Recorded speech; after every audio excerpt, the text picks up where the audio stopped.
Romains, chapitre 11. Je vous ai déjà dit une fois que quand j'étais là en Israël, j'ai voulu parler avec un rabbin juif. Et je n'arrivais pas parce qu'il me disait, tu ne peux pas m'instruire. Tu ne peux pas m'enseigner. Et vous savez la raison? Il ne voulait pas, il n'acceptait pas. Moi, si je voulais parler, là, il ne voulait pas écouter.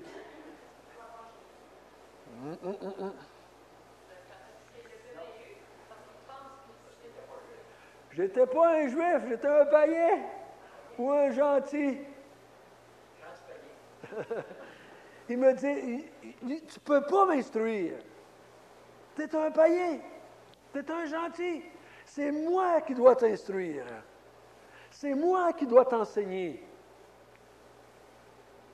C'est à travers nous, les Juifs, que Dieu s'adresse à vous. Et j'ai dit, tu as plein raison, c'est ça qu'il a fait. À travers les Juifs, il nous a atteints.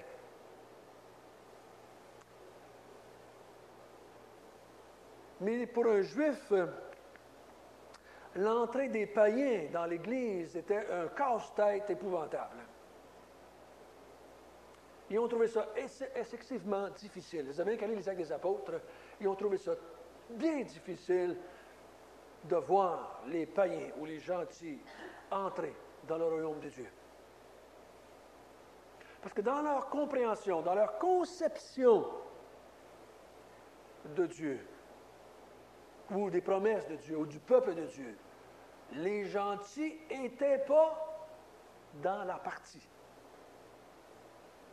Vous vous souvenez de cette parabole de Jésus qui enseigne la parabole du blé et de l'ivraie? Il y a un semeur qui passe, puis il sème du blé, et là, le blé se met à pousser, et pendant la nuit, un ennemi qui passe, et là, il sème de l'ivraie. Et là, ça pousse, tout d'un coup, les serviteurs viennent voir la mère et disent « Hey! Tu n'as pas semé juste du blé dans ton champ? » Il dit, comment ça qu'il pousse de l'ivraie? Il dit, veux-tu qu'on y aille l'arracher? Et Jésus dit, non. Il dit, à la fin, ça va se faire, ça. La séparation entre l'ivraie et le grain. Mais dans la tête d'un Juif, le royaume de Dieu, c'était la destruction des païens par le peuple de Dieu. Ce n'était pas que les païens rentraient dedans, c'est qu'ils étaient enlevés. Et eux autres, le peuple de Dieu, prenaient possession du royaume de Dieu. Donc c'était difficile. Donc quand ils ont entendu l'Évangile les premières fois, et que les païens entraient dedans, ils se sont posé des questions. Mais qu'est-ce qui se passe avec Dieu? Est-ce que Dieu a changé d'idée? Est-ce que Dieu aura-t-il changé son plan?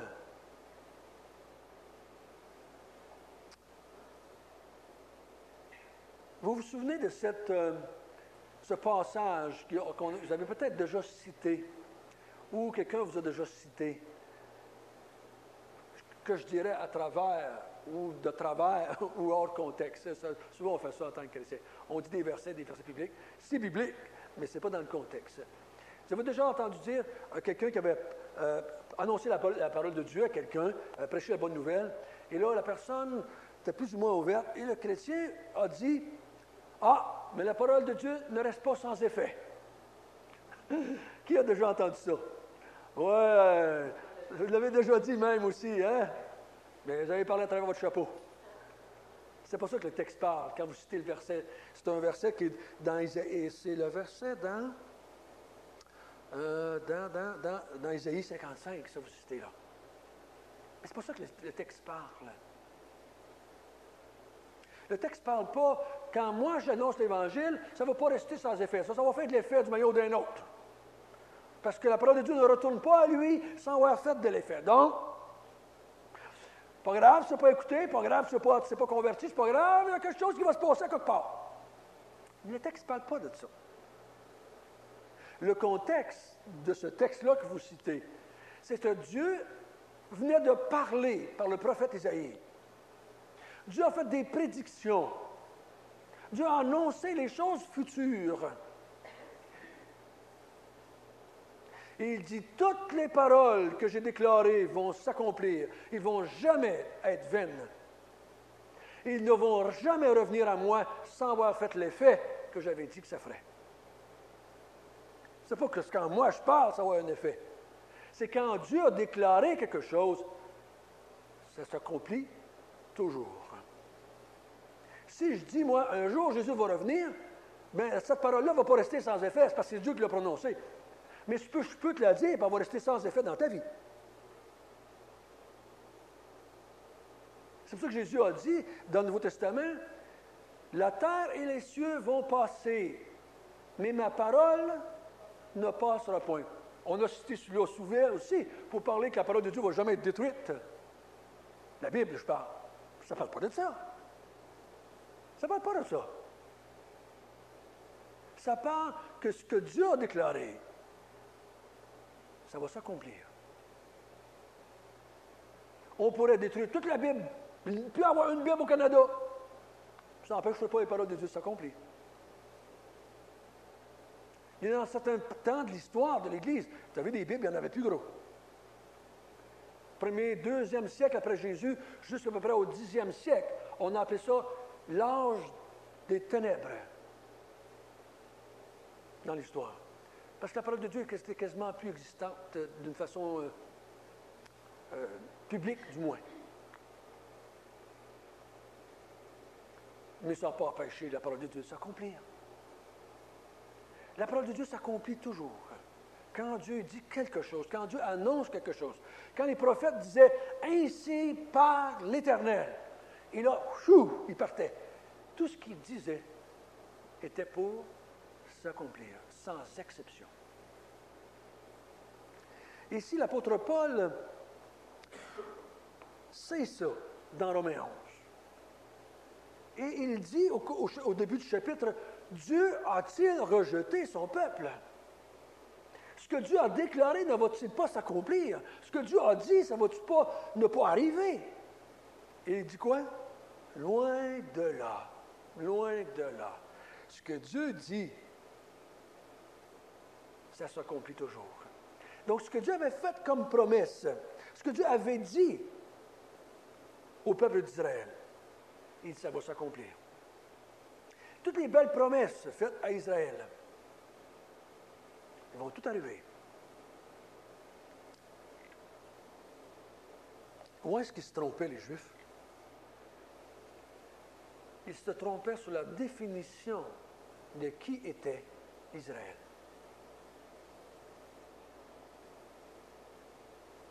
Ce n'est pas à cause qu'ils étaient des Juifs de sang qu'ils étaient des Juifs. Dans l'Apocalypse, il y a des versets, 2-3 versets qui disent « Ils se disent Juifs, mais ils ne le sont pas. » Et là, il dit « C'est nous les vrais Juifs. » Donc, dans leur compréhension de qui était un Juif, de qui étaient les enfants d'Abraham, qui étaient les descendants d'Abraham, qui était le vrai peuple de Dieu, ils se trompaient dans leur compréhension. Une fois, Jésus a dit, « Vous pensez que vous êtes des enfants d'Abraham? » Il dit, « Je peux prendre des roches là, pour en faire des enfants d'Abraham. Je peux prendre des roches pour en faire avec. » Ce n'est pas tous ceux qui descendent d'Abraham qui sont enfants d'Abraham, mais c'est tous ceux qui ont la même foi qu'Abraham, qui sont descendants d'Abraham. Une grande partie des Juifs n'a jamais été sauvée.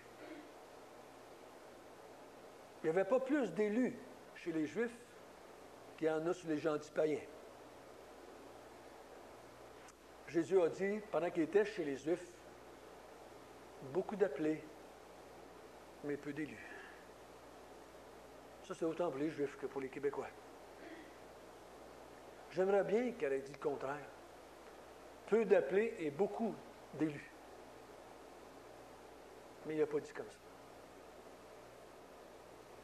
Et l'apôtre Paul, dans le chapitre 11, va s'efforcer, pendant tout le chapitre, de démontrer à Israël que Dieu n'a pas rejeté son peuple. Que tout Israël va être sauvé finalement. Mais il faut qu'il y ait une meilleure compréhension de qui il parle quand il parle d'Israël. Qu'est-ce que ça veut dire, Israël? Sais-tu qui ça? Quand est-ce que le mot a sorti dans la Bible la première fois? Jacob. Qu'est-ce qu'il a fait Jacob ce soir-là? Il s'est battu avec l'Éternel. Donc un ange, qu'on dit, l'ange de l'Éternel, ou... Je crois qu'il s'est battu avec Dieu. Il dit, ton nom ne sera plus Jacob, mais ça va être maintenant Israël. Parce que tu t'es battu avec Dieu et tu as gagné. Parce que pourquoi? Pourquoi Dieu? Comment vous comprenez ça quand il dit ça? Dieu, il voulait s'en aller. Qu'est-ce que Jacob disait? Bénis-moi! Je ne veux pas que tu partes avant de me bénir.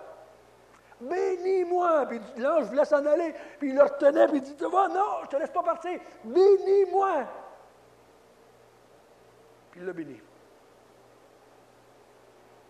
Il a lutté avec Dieu et a gagné. Je vais vous dire une chose, Jacob, c'était un enfant de salaud. il avait volé son frère, il avait fait toutes sortes de conneries, puis il était un hypocrite, puis c'était... Pareil comme vous et moi. Il ne méritait pas que Dieu le bénisse. Il ne méritait pas. Mais il a dit à Dieu, aie pitié de moi, bénis-moi, je ne te laisserai pas partir, bénis-moi, sauve-moi. Puis Dieu dit, OK, Jacob. OK, Jacob. Je vais te bénir.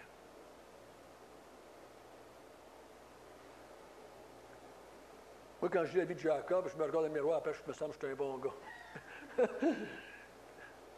Hein? Voler son frère, menteur, hypocrite, fait tout ce que je voulais. Mais pourtant, c'était le choisi de Dieu.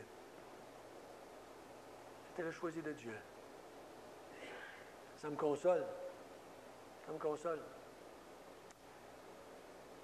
Dieu dit qu'il ne peut pas avoir rejeté son peuple. La première chose qu'on a vue, il ne peut pas avoir rejeté son peuple parce qu'il l'a connu d'avance, son peuple. On a vu ça du verset 2 jusqu'au verset 10. Il l'a connu d'avance. Il l'a prédestiné. Il l'a choisi. Il l'a appelé. Il a, en tout cas, tous les mots là, qui parlent de préscience. Dieu ne peut pas rejeter le peuple qu'il avait déjà élu d'avance ou connu d'avance. Ceux qui étaient écrits dans le livre de la vie sont écrits pour toujours, pour l'éternité.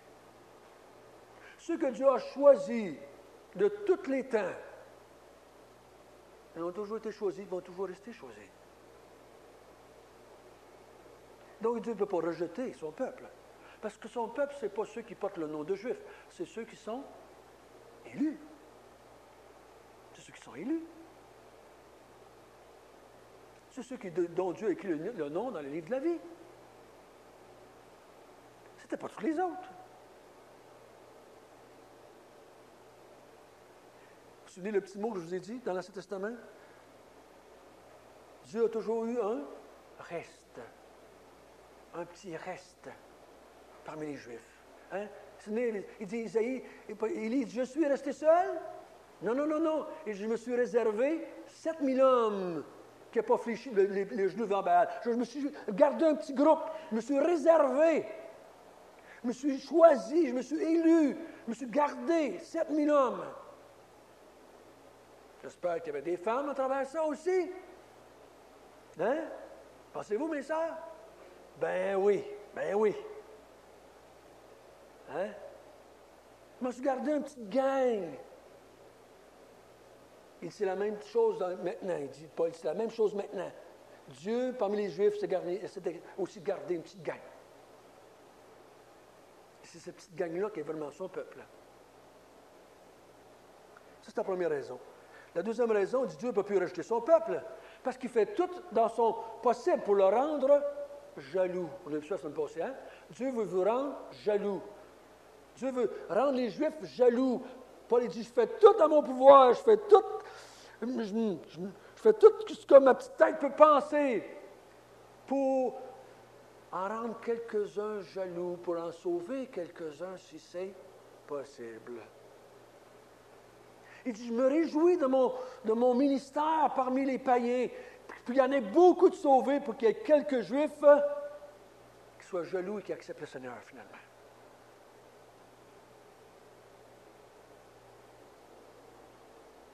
Le plus qu'on peut faire pour les Juifs, c'est pas de leur donner de l'argent. Malgré qu'il n'y a rien contre ça, moi, de les en donner. C'est pas ça le plus qu'on peut faire, c'est quoi? Qu'est-ce que si vous aimez les Juifs? Des fois, je me dis aux gens, si vous aimez les Juifs tant que ça, qu'est-ce que vous devez faire pour eux autres? À parler du Seigneur. Aux Juifs, mais aussi aux païens, comme Paul faisait. Plus il y a de païens sauvés, plus on a des gens que les Juifs sont jaloux. Et plus ils vont être jaloux, plus ils vont peut-être accepter le Seigneur.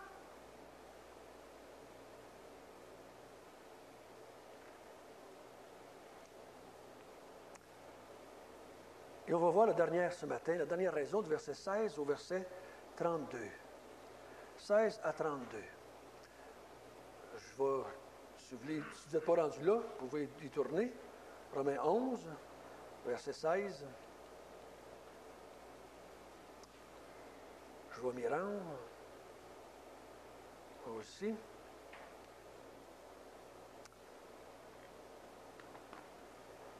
On va lire ensemble. Or, si les prémices sont saints, la masse l'est aussi. Et si la racine est sainte, les branches le sont aussi. Mais si quelques-unes des branches ont été retranchées, et si toi, qui étais un olivier sauvage, tu as été greffé à leur place et rendu participant de la racine nourricière de l'olivier, ne te glorifie pas aux dépens de ces branches. Si tu te glorifies, sache que ce n'est pas toi qui portes la racine, mais que c'est la racine qui te porte. Tu diras donc, les branches ont été retranchées afin que moi, je sois greffé. Cela est vrai. Ils ont été retranchés pour cause d'incrédulité, et toi, tu subsistes par la foi. Ne t'abandonne pas à l'orgueil, mais crains. Car si Dieu n'a pas épargné la branche naturelle, il ne t'épargnera pas non plus. Considère donc la bonté et la sévérité de Dieu, sévérité envers ceux qui sont tombés, et la bonté de Dieu envers toi, si tu demeures ferme dans cette bonté. Autrement, tu seras aussi retranché. Eux-mêmes, s'ils ne persistent pas dans l'incrédulité, ils seront greffés, car Dieu est puissant pour les greffer de nouveau. Si toi, tu as été coupé de l'olivier sauvage selon ta nature et greffé, contrairement à ta nature sur l'olivier franc, à plus forte raison, eux seront-ils greffés selon leur nature sur leur propre olivier. Car je ne veux pas, frères, que vous ignorez ce mystère, afin que vous ne vous regardiez point comme sages, une partie d'Israël est tombée dans l'endurcissement, jusqu'à ce que la totalité des païens soit entrée. Ainsi, tout Israël sera sauvé, selon qu'il est écrit. Le libérateur viendra de Sion, et il détournera de Jacob les iniquités ou les impiétés. Et ce sera mon alliance avec eux, lorsque j'ôterai leurs péchés.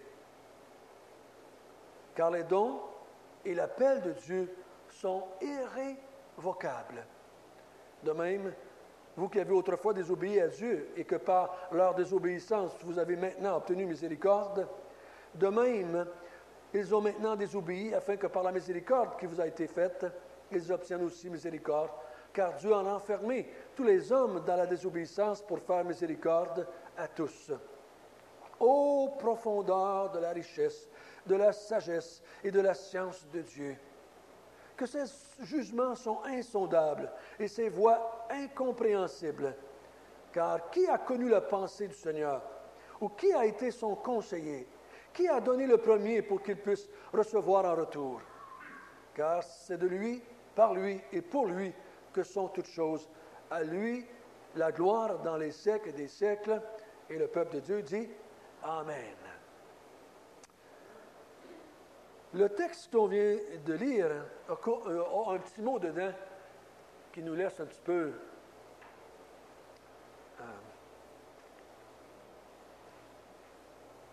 spécial, un petit peu étonné. C'est le mot mystère. Il y a un mystère dans ce que Paul a dit. Et quand on était jeune et qu'on était dans l'Église catholique, le mot mystère, c'était quelque chose qu'on ne pouvait pas comprendre. Il y a un mot mystère, un petit peu de mystère en tout cas ici dans le texte. Et vous savez une chose, le mot mystère, ce n'est pas toujours quelque chose qu'on ne pouvait pas comprendre, mais c'était quelque chose qui était caché pendant un temps. Je vous garantis, tous ceux qui ont vécu avant Jésus, tous les prophètes qui étaient là avant, tous les hommes de Dieu qui ont vécu dans l'Ancien Testament, n'ont jamais vu l'Église. N'ont jamais compris, n'ont jamais perçu ce que Paul vient de dire là. C'est la même chose dans Éphésiens 2. Jamais, jamais, au grand jamais, les Juifs dans l'Ancien Testament avaient saisi qu'un jour, Dieu prenait les deux corps et en ferait avec un corps. Juifs et païens deviendraient un seul peuple de Dieu. Jamais personne n'avait vu ça dans l'Ancien Testament. C'était un mystère, c'était caché. Mais Paul dit, ces choses-là nous ont été maintenant révélées à nous, dans l'Église, maintenant. On comprend. Et on va voir ça un petit peu ce matin, cette vérité, ce mystère que nous, les païens qui étaient sans Dieu, sans Jésus, sans alliance, sans la circoncision, sans la loi, sans rien du tout, sans espérance, ce qu'il dit, nous faisons maintenant partie du peuple de Dieu au même titre que les Juifs qui faisaient partie du peuple de Dieu. Paul appelle ça un mystère. Mystère. Il y a un principe universel dans les versets 16 jusqu'à 32. Il y a un principe universel là. C'est quoi? Il dit quand l'arbre est bon, la branche est aussi bonne. Ou il dit quand les prémices sont bonnes, la masse aussi est bonne. Savez-vous ce que ça veut dire, ça, prémisse, masse? Les premiers fruits de quelque chose. Quand on faisait la récolte chez les Juifs ou n'importe où, et qu'on disait j'ai ramassé 100 poches de farine ou 100 poches de blé, tu en prenais une partie et tu allais l'offrir au temple. La partie que tu as emmenée, c'était les prémices. C'était ta meilleure partie, ou c'était pas la meilleure parce que les autres n'étaient pas bons. C'était une partie de ce que tu offrais à Dieu, les prémices de ta récolte. Mais il dit, quand les prémices sont bons, la récolte est bonne, la masse est bonne. Si je prends ce matin, j'ai une tarte, je prends une pointe de tarte et je vous la donne, si la pointe est bonne, ça veut dire que la tarte est bonne. Il y a un principe universel ici, là. Il dit, si le tronc est bon, Jésus a dit, sois comment lui? Un bon arbre ne peut pas produire de mauvais fruits. Et un mauvais arbre ne peut pas produire non plus de bons fruits. Parce qu'il y a un principe universel. Si l'arbre est bon, les fruits sont bons. Si l'arbre est mauvais, les fruits sont mauvais. Quand on était païen, de par nature des enfants de colère, est-ce que les fruits qu'on portait pouvaient être bons? Non.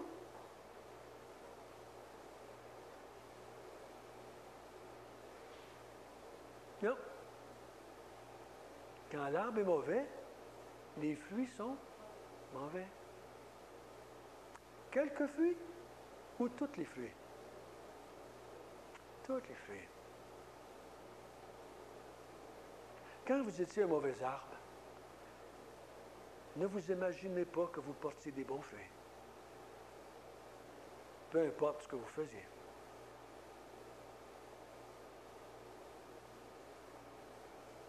Un mauvais arbre, ça porte toujours et uniquement des mauvais fruits.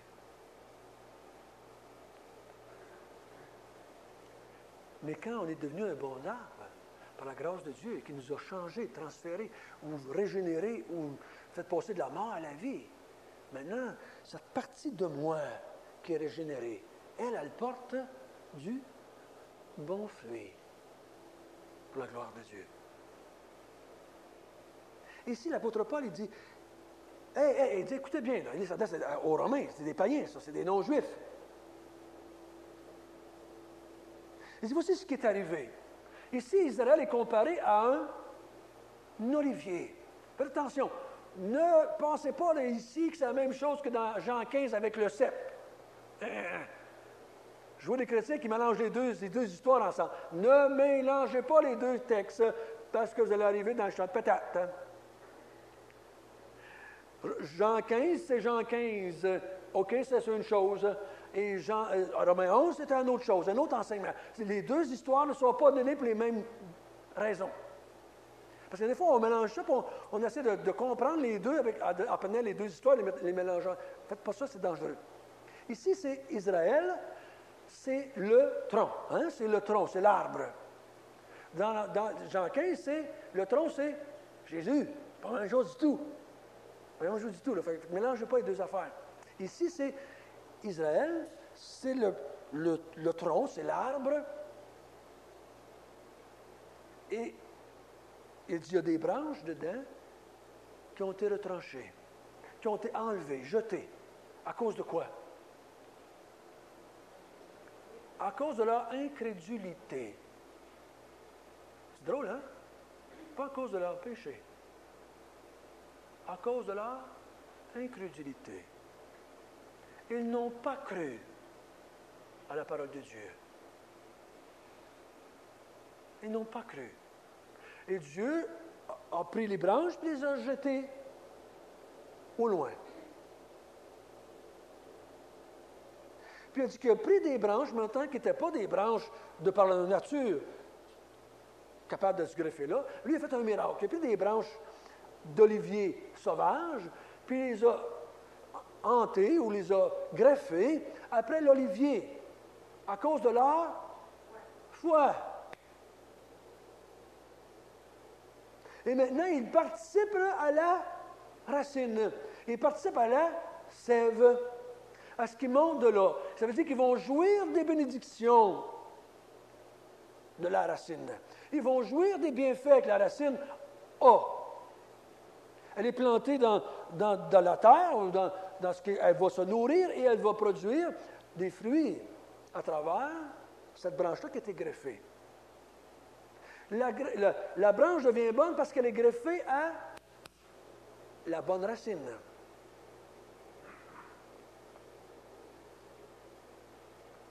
Et l'apôtre Paul, il dit, faites attention, la racine est encore bonne. C'est ce qu'il est en train de dire. Israël n'a pas été rejeté. Si Israël a été rejeté et toi, tu es allé greffer à Israël, tu es un foutu, tu es perdu. Si Israël est perdu, toi aussi, tu es perdu. Hein? Si tu sautes dans un bateau qui est déjà en train de couler, qu'est-ce qui va arriver? Tu vas couler avec. Donc, si Dieu a rejeté Israël, tu vas te greffer à Israël, bien, il dit, t'es foutu toi aussi. Mais il dit, vu que Dieu n'a pas rejeté Israël, mais il a rejeté des branches. Il a rejeté des branches qui étaient incrédules envers sa parole. Mais toi, il dit, tu as été greffé après, et à cause de ta foi, et maintenant tu participes à la racine, au bienfait de la racine, parce qu'elle est encore bonne, la racine. Dieu n'a pas changé d'idée. Dieu n'a pas changé d'idée. C'est qu'il y a des branches qui ne sont plus là, puis il y a d'autres branches qui sont venues se greffer après. Vous comprenez le principe? Il n'a pas rejeté Israël. Israël est encore là. Il y a des branches qui ont été retranchées. Puis là, il nous donne un avertissement très, très, très, très important. Il dit, fais bien attention à toi. Ne deviens pas orgueilleux. Beaucoup de mouvements évangéliques prennent ce texte-là pour la perte du salut. Je ne sais pas si vous avez déjà eu affaire à parler avec quelqu'un qui croit à la perte du salut, mais ils vont prendre ce texte-là. Tu vois-tu? Il dit, gars! Fais attention à toi, hein? Parce que tu peux être enlevé du temps. Après avoir été greffé, Dieu peut t'enlever. Qu'est-ce que vous répondez à ça? Qu'est-ce que vous répondez à ça? Le texte dit oui. Le texte dit oui. C'est ça que le texte dit. Attention! Si tu deviens orgueilleux, qui est orgueilleux ici ce matin? Levez la main. Oh, il y en a qui ne sont pas orgueilleux, je vais vous faire lever la main après, ma gang. Qui ceux qui sont humbles? Levez donc la main à cette heure. Ouais! Mais on ne parle pas de celle-là, là. On parle d'orgueil de quoi ici? Orgueilleux au sujet de. Si tu deviens orgueilleux au sujet du fait que tu as été greffé, il dit, je vais t'enlever, je vais t'acheter dehors. De quoi il parle? De l'orgueil de quoi ici? De ton salut. De ton salut. Si tu te viens à un moment donné dans ta vie que tu crois que tu es sauvé à cause de toi, mais moi je te coupe et je te jette à terre. On ne parle pas de péché ici, là, dans le sens que tu es allé au bordel là, hier soir. On ne parle pas que tu as pris une brosse la semaine passée. On ne t'a pas de te voler ton gouvernement. On ne parle pas de ça ici. On parle si un jour tu deviens orgueilleux et que tu ne marches plus selon la foi, mais tu crois que tu es sauvé, toi, à cause de tes œuvres, je te rejette. Moi, je vous dis, mes frères, si un jour dans ta vie tu fais ça, ben, nous, on va te rejeter de l'Église. Pour te montrer que Dieu te rejette aussi. Vous me comprenez? Si un jour vous dites, moi, je suis plus sauvé par la foi seulement, mais à cause de mes œuvres, c'est pour ça que j'ai été greffé après l'arbre. Moi, je peux être. Je suis quelqu'un. Paul dit, malheur à toi. Malheur à toi. Parce que tu vas être rejeté aussi. Si Dieu a dit, regardez la bonté de Dieu et la sévérité de Dieu. Dieu a dit, si Dieu a retranché des gens à cause d'incrédulité qui étaient déjà attachés après leur vie, ils ont enlevé. Imagine-toi, toi qui étais un greffé maintenant qui va t'enlever toi aussi. Si tu fonctionnes par renier.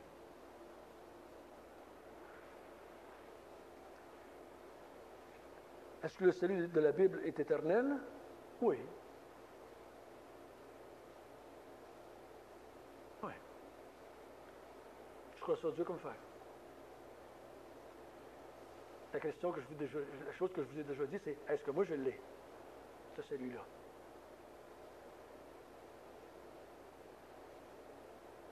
C'est le même principe qui dit que celui qui se croit fort prenne garde de tomber.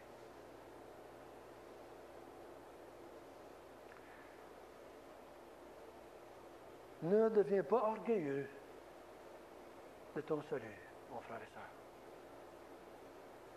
Et je suis content que Dieu, comme je vous ai dit la semaine passée, Dieu va nous permettre quelques écharpes dans la chair afin qu'on ne devienne pas orgueilleux de ce qu'il nous a donné. Ne demandez pas qu'il les enlève.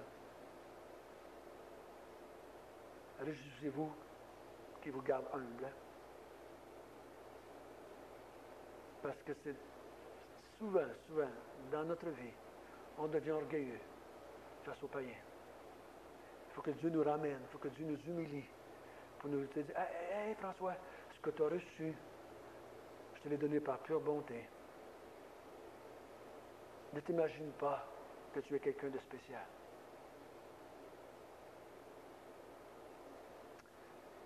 Et là, il dit, c'est ainsi que tout Israël sera sauvé. Combien de temps ça va durer, ça, cette histoire-là, de païens, de la prédication, en fait, de jaloux les Juifs? Combien de temps ça va prendre pour que la totalité des païens soit rentrée? Jusqu'à quand ça va arrêter, ça, là? Quand est-ce qu'il va arrêter que les païens vont rentrer dans le peuple de Dieu ou qu'ils vont être greffés après l'olivier, là, l'olivier franc? Combien de temps ça va durer, cette histoire-là?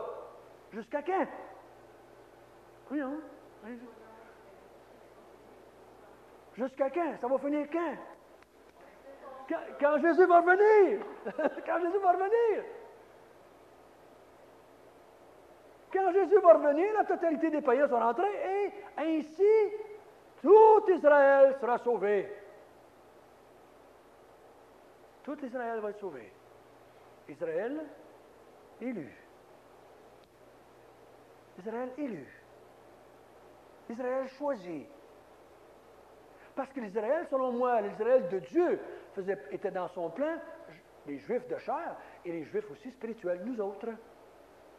Ceux qui ont cru, tous ceux qui ont cru, qui sont tous greffés après le même tronc, par la foi. Parce que qu'est-ce qu'il dit par après?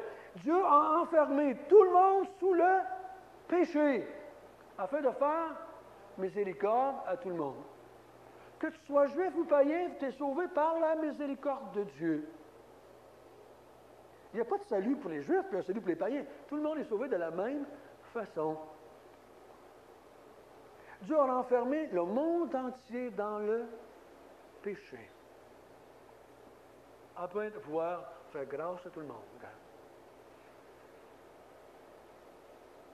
Il y a juste un plan de Dieu, un plan de salut. Juste un plan de salut. Donc, chez les chrétiens, quand on dit tout Israël sera sauvé, il y a trois façons de le percevoir.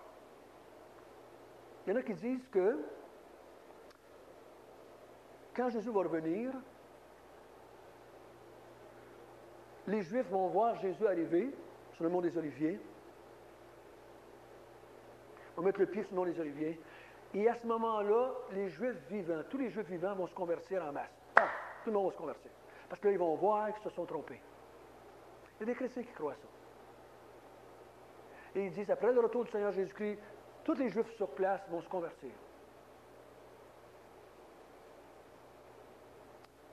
C'est ça qui a été préparé par ainsi tout Israël. Quand les Juifs, tous les chrétiens vont être sauvés, Jésus va venir chercher l'Église, et là, tous ceux qui sont sur la terre, les païens, les Juifs, vont être sauvés en même temps. Il y en a qui croient ça.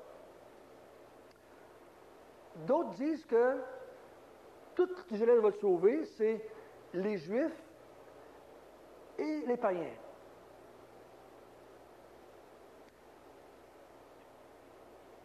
Et moi, je dis que, moi, personnellement, je crois plutôt que tout Israël va être sauvé. Ici, c'est comme je viens de le dire, tous les Juifs élus, tous ceux qui ont été élus par Dieu vont être sauvés. C'était ça dans sa tête, Israël. C'était ça, Israël.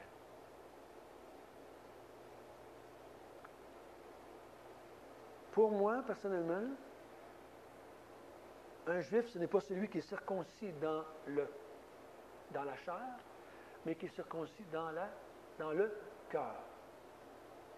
Dans le cœur. Personnellement, je crois que je suis un Juif. Spirituellement, je suis un Juif. J'ai été greffé après l'olivier franc, par la foi. Et maintenant, je vais bénéficier de toutes les promesses faites à Israël. Je suis devenu ce qu'on appelait dans le temps un prosélyte. Si on peut appeler ça comme ça. Je suis devenu un Juif à part entière.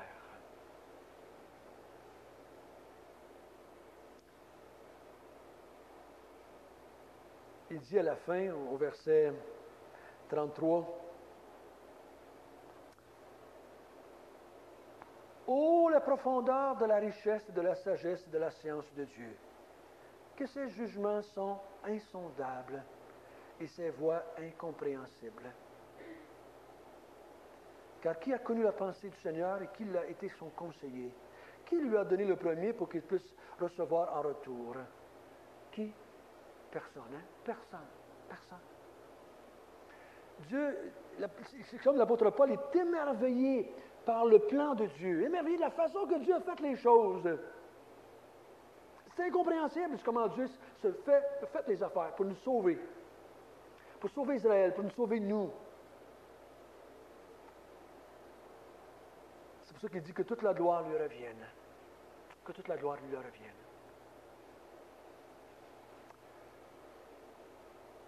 Les dons de Dieu sont irrévocables. Qu'est-ce que ça veut dire pour vous autres? Irrévocables. Ça ne change pas. Dieu ne peut pas changer d'idée. Dieu ne peut pas se révoquer. Ça veut dire, change ma parole. J'ai dit bleu, là, je dis noir. Il ne peut pas changer. Il y a quelque chose qui est irrévocable, c'est quelque chose qui ne peut pas être changé. Il y avait dans la Bible quelque chose dans l'Ancien Testament qui était irrévocable au temps de Daniel. C'était quoi? La loi des Mèdes et des Perses. C'était irrévocable. Le roi avait dit, tu vas le jeter dans la fosse au lion. Et il dit, c'est une parole qui était irrévocable. Même s'il savait que Daniel n'était pas coupable, c'était irrévocable. Daniel a été jeté dans la fosse au lion, pareil. Les paroles de Dieu sont irrévocables. Les dons de Dieu, les dons que Dieu avait faits à Israël, les paroles que Dieu avait déclarées pour Israël, n'ont pas changé, mes frères et sœurs. N'ont pas changé. C'est que juste pour mieux comprendre c'est qui fait partie d'Israël. Simplement comme ça. Prions ensemble. Notre bon Père du ciel, nous te louons ce matin, nous te glorifions, nous t'exaltons. Et nous voulons nous humilier devant toi encore une fois ce matin et dire que notre salut dépend que de toi. Nous avons été greffés après la racine, non pas à cause de notre vie de pécheur, mais à cause de la foi que nous avons mis dans le Fils, dans ton Fils. Nous te rendons toute la gloire. Toute la gloire. Qu'on soit reconnus comme des hommes et des femmes qui ne parlent pas de leur capacité de bien faire ou d'obéir, mais qui soient reconnus comme un peuple qui parle de la gloire de Dieu, de la bonté de Dieu, de la miséricorde de Dieu, du pardon de Dieu. Seigneur, dans la semaine qui vient, qu'on soit de ceux qui vont être capables de partager avec quelqu'un dans notre propre maison, au travail, partout où on va, à l'école, de parler de la grandeur, de la bonté de Dieu. Glorifie-toi, Seigneur, au siècle des siècles. Amen.